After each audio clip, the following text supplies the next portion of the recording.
Hello everyone and welcome to my channel. This is Miriam. I hope you are all doing well. But I'm just getting ready to paint a pretty poppy painting. And poppies are one of my favorite flowers, so yeah. But I'm using this red pilot color Eno pen to make the drawing, and I'm using a technique called contour drawing. And this means that I have the reference photo, as you can see here, and I look at the photo and then I put my pen to the paper and I don't lift my pen again before I have finished the drawing. It's a little bit difficult and I don't think I managed to do it all the way through this painting, but it's a way to draw a more loose sketch so you don't get too caught up in details and using your rubber all the time. So it's a really good exercise. And this is not a painting where everything has to be perfect. So I thought I would just show you this idea. So I hope you will give it a go. I'm Miriam, an artist from Denmark. My aim is to help you grow as an artist, and I'll be growing with you in planning lessons and teaching in the different subjects concerning watercolor and the medium used with it. A warm welcome to you. And here I'm just continuing with the contour drawing. And I don't follow the reference photo exactly. I take the elements that I like from the reference photo and put them into the paper or onto the paper. So, and you can do the same, pick out the elements that you like and put them to the paper. Perhaps you want more flowers than I'm painting, or perhaps you want a little less flowers. It's completely up to you. I would suggest that you put an uneven amount of flowers on the paper. This just gives it a visual good effect. So, but it's up to you. And this is my aim, that you learn how you like to do things. And we can learn a lot by watching what others do. So if you're a completely new beginner, just do what I do. If you're more advanced, then try and do it your own way. And now it's time to put in some color. And I put in a mix between the red and the yellow. This is the lightest color of the flowers.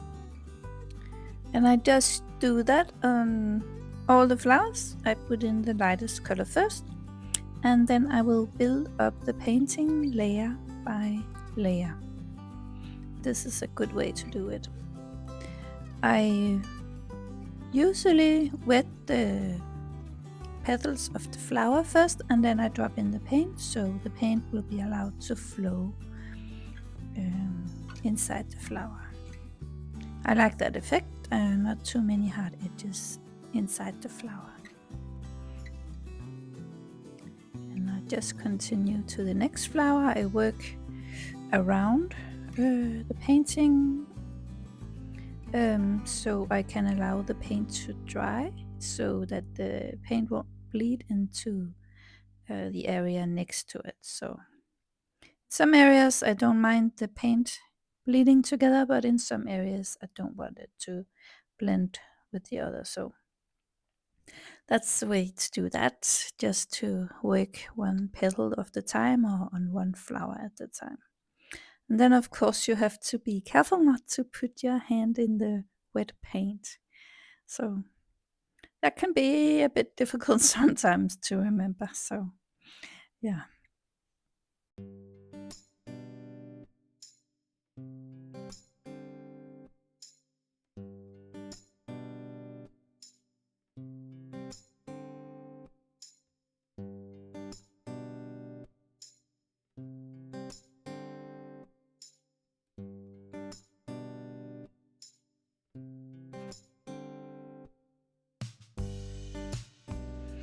And now it's time to drop in some of the pink paint. So I do this, the first layer has dried, so now I put in the second layer of the flower, which is a very light layer of the pink color I have. I think it's Alizarin crimson actually, so, and it's a very watery mix of that. Now I'm lifting off some paint as well because I want to keep some light areas on the flowers. Then I work on the next flower, and I'm using my red paint here, the Pyrrol red, and I make some lines and textures on this leaf because that's what I saw on the reference photo. But we are not going to make a lot of details because that's not what it's all about. We want to make a loose, pretty painting. And later on we will go in with some ink and make some effect with that as well. And here I'm going in with some Jaynes gray. If you don't have that, you can use Payne's gray. Most people have Payne's gray in their stash. And if you have a lamp black or something like that, you can use that as well and just put some water in so it will be gray. And now I'm working on the upper flower here again.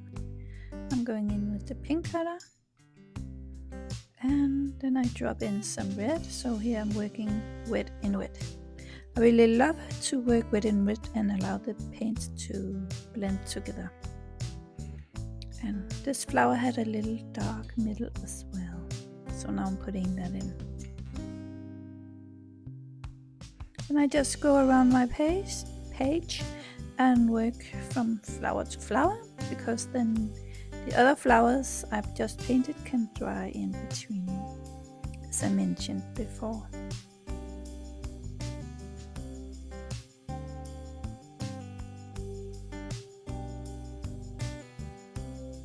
Now we have jumped a little and I have putting in another layer on the flowers, some of the flowers, and I do that with the pink. And here I'm working wet in wet. I wet the petal, then I drop in color and allow them to mix together. Here I'm darkening the orange color, and then I'm going to put in some of the red color. And here you can see a close-up of what I'm doing. And it's quite randomly. I go in and even out with my brush afterwards, so we don't have those blossoms in the paint. It can look pretty, but I did not want that on these flowers. So, and I'm just working, yeah, as I said, from flower to flower and slowly building up the colors. And I'm trying not to be too perfect, and yeah, allowing the colors to flow together.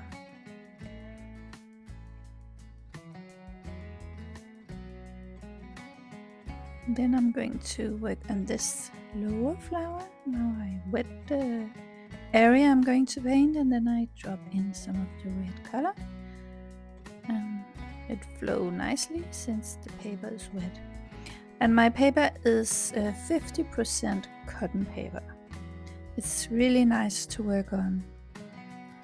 I just found it on something called, I think it's called Pen Store, and I really love working on this paper because it's damp much longer than a normal white paper. And to be honest, I find the 100% cotton paper very expensive, so I'm not ready to use that kind of money at least yet. Perhaps if I begin to make commissions or something like that, I will buy the expensive paper. But for this is quite fine in my opinion.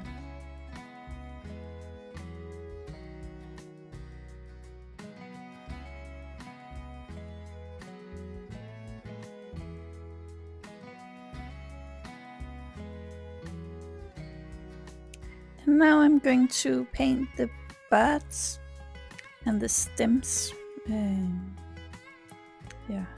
of the flowers. And I go do that with a mix of the sap green and the Alizarin crimson. Now I drop in some of the phthalo green because I like the effect that gives. It gives this nice color touch to the painting. Make it come alive, I think. So if you don't like that, I mean, use your favorite green colors to do the job. And if you have experienced that there are some colors that just work beautiful together, use those colors. And you know what? You don't even have to paint the Poppies red. You can choose your favorite color and use that instead. And then just paint it in different color variations of your favorite color. That could make a very pretty and beautiful painting as well. I really recommend that. Sometimes it's good to go outside our comfort zone and try to experiment and do something new. So.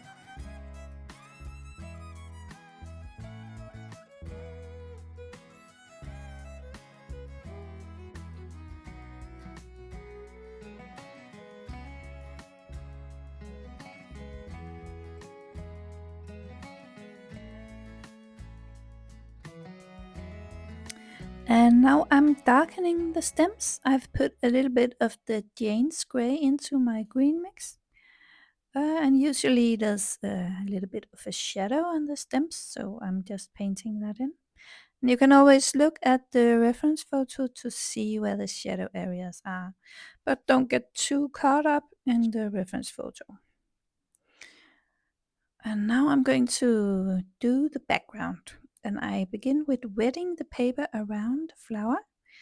And here I'm dropping in some of the Alizarin crimson. And then I go to another place on the painting and wet the background. And here I go in with some of the Pyrrol red color. And it's quite a watery mix because I don't want the colors to be too strong to begin with. You can always go in again afterwards and if you don't feel like the colors are strong enough. So I like it to be quite light. And I also put in a little bit of orange and just play with the colors and allow them to flow here in the wet technique.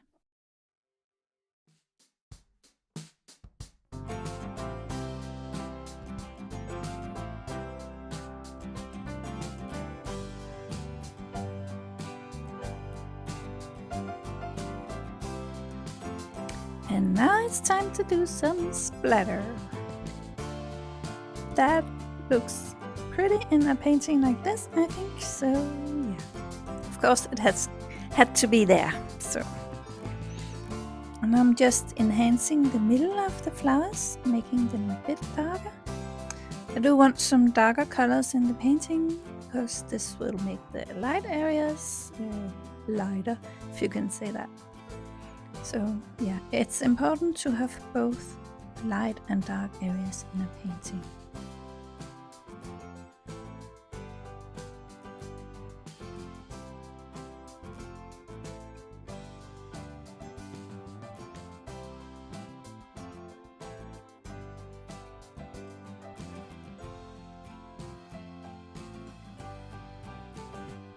Yes, and now I just want everything to dry because I'm a bit impatient. Because afterwards we are going into with some ink pens. So I make sure that it's completely dry before I go in with my ink pens. This is a size 0.2 pen. And see how I'm holding the pen. It's very light and I don't want too much control over the lines that I'm making. They don't have to be completely straight and all nice. I'm just, holding the pen very loosely and just allow it to work on the paper. And I make contours around the flowers in some places and just make a little bit of definition with the ink pen to just define the petals of the flowers and the buds and the stems.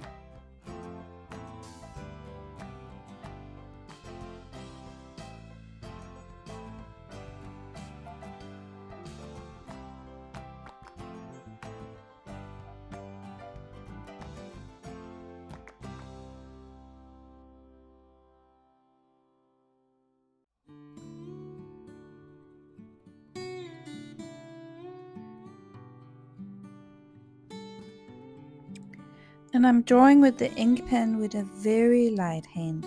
I want a very thick black line. I just want to outline the flowers and the petals and so on with a very light ink pen.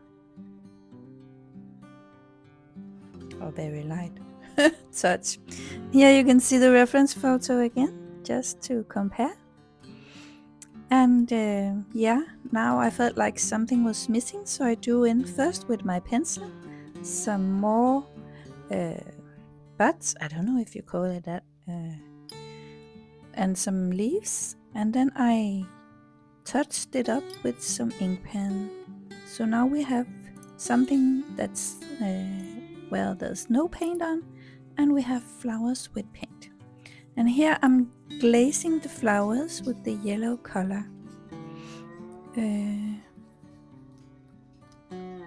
And I felt like something was missing in the bottom of the painting. So I dropped in some water, and then I went in with the sap green, and I just began to put in some of the green color in the lower half of the painting, as you see here. And like I mentioned before, I was glazing the flowers with the yellow because this just makes them shine more. It gave a very good effect in the painting when I did that. And I'm doing some more splattering with the sap green, splattering it into the wet paint. And I felt like I needed some dark splatter with the Jaynes gray, so I go in with that as well.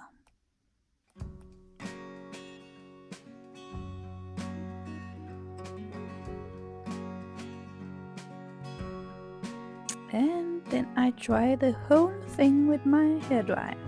It becomes very handy also when you're removing masking tape, so that it won't tear the paper. And yeah, that was it for this tutorial. I really hope you enjoyed it and that you can use it in your own painting. Remember to put in your name on the bottom of the paper. If you found this video helpful, please hit the like button and subscribe if you want to see more videos from me. This method of drawing and painting can be used on any kind of flowers, your favorite flowers, for example. That was it. Bye for now.